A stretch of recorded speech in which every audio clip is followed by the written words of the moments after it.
I want to ask you a question. Now think, please. When was the last time that you walked into a Tim Hortons or a Starbucks? Think. When you looked around the room, what did you see? Did you notice that a lot of people sat there drinking their coffee and on their phone, not talking? Raise your hand if you are one of them. You shouldn't have did that. The reality is, in those moments, I have asked myself, is communication broken? And I had to go back to my childhood. And I want all of you to do the same for a second. Some of you will take a little longer, so I'll give you some time. Go back to your childhood and think of a moment when you were with your friends.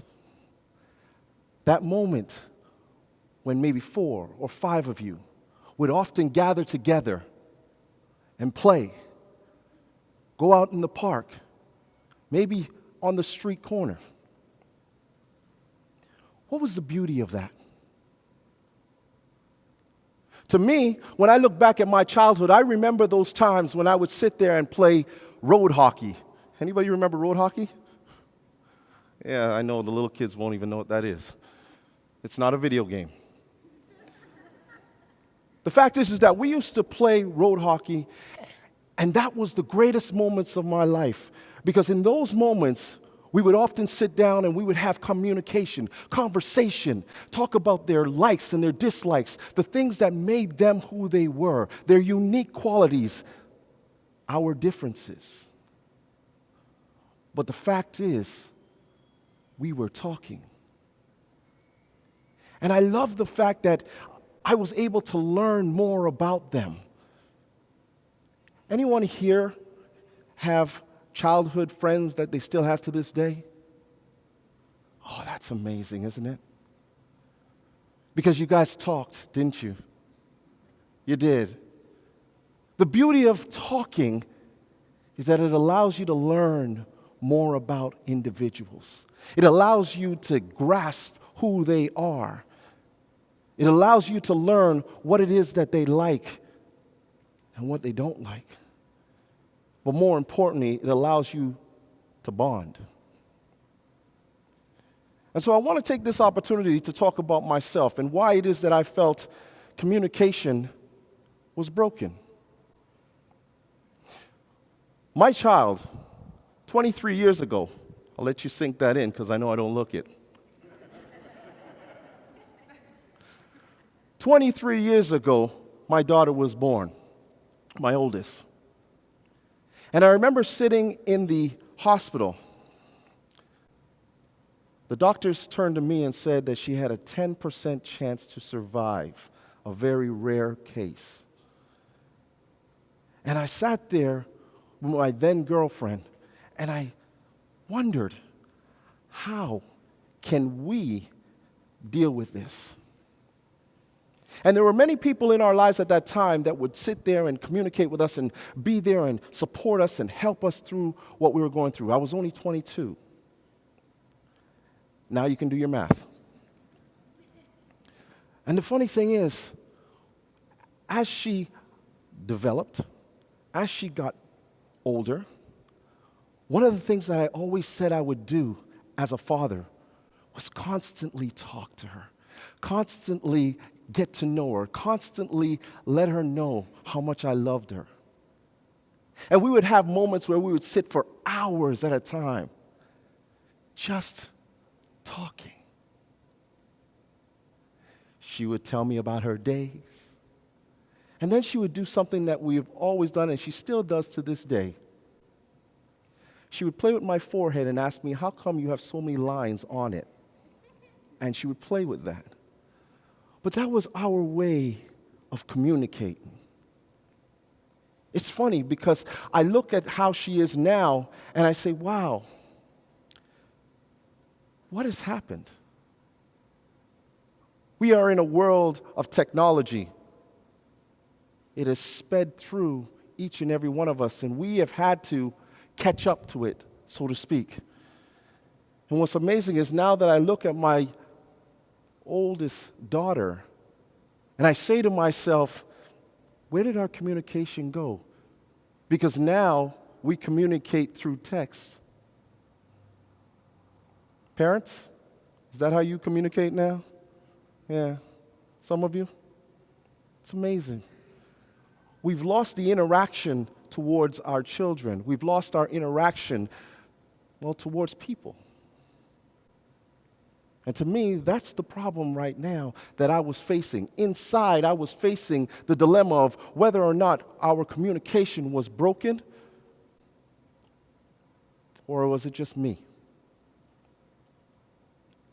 My father started our business 34 years ago.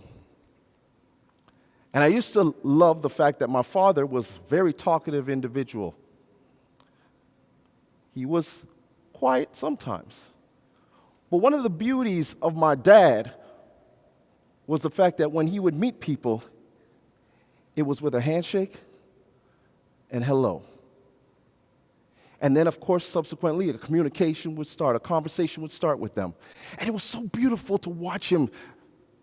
He showed me the beauty of talking.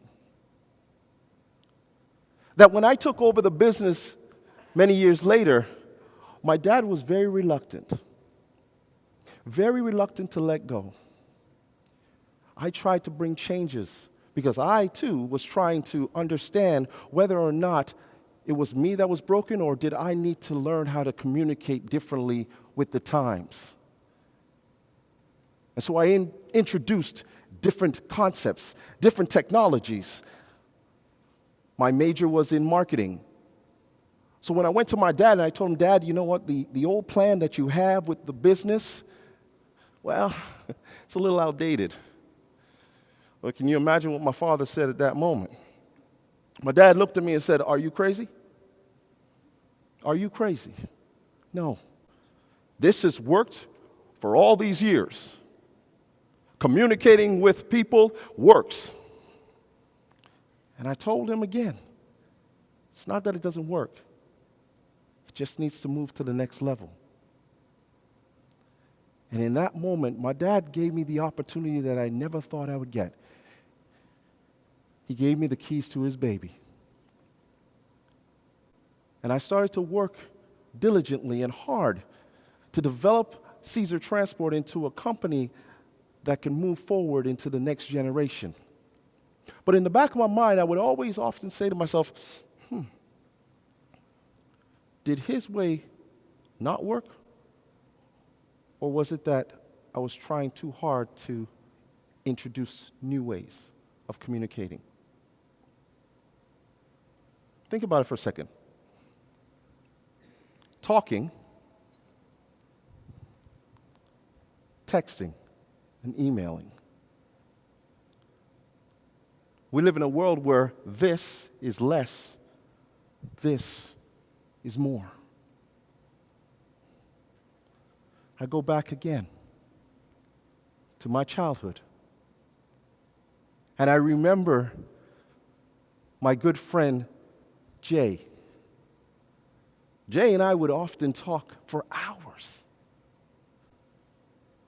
And I would sit there and I would know everything about him.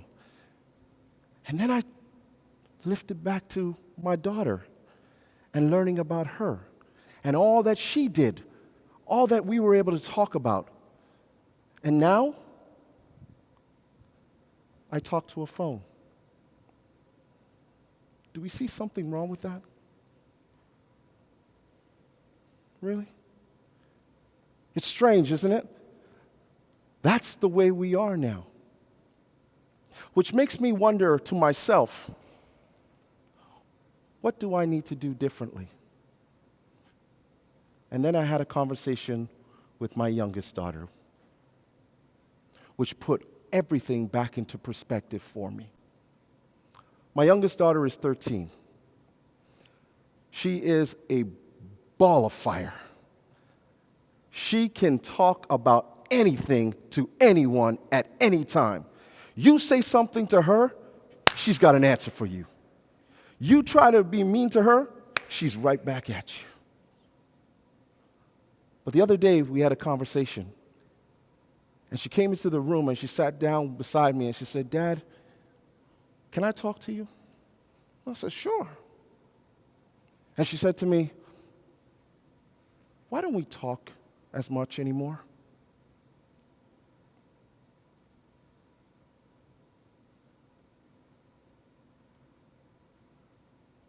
I didn't have an answer.